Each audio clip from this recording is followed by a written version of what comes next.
A friend of mine told me a lovely story the other day, and this story is true. It happened to her, and she was telling me because it had surprised her so much.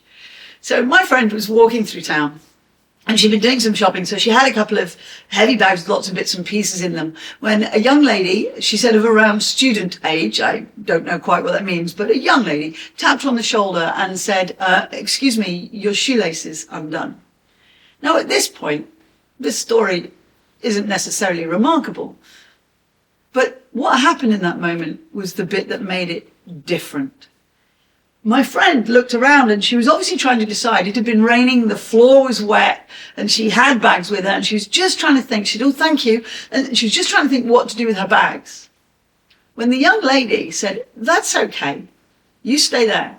And she knelt down and tied my friend's shoelace for her.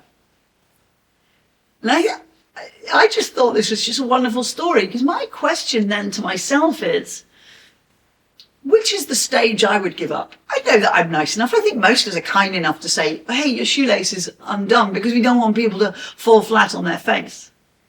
But do we feel okay about helping somebody out enough to kneel down and tie their shoelace as a metaphor? Do we go that one step further?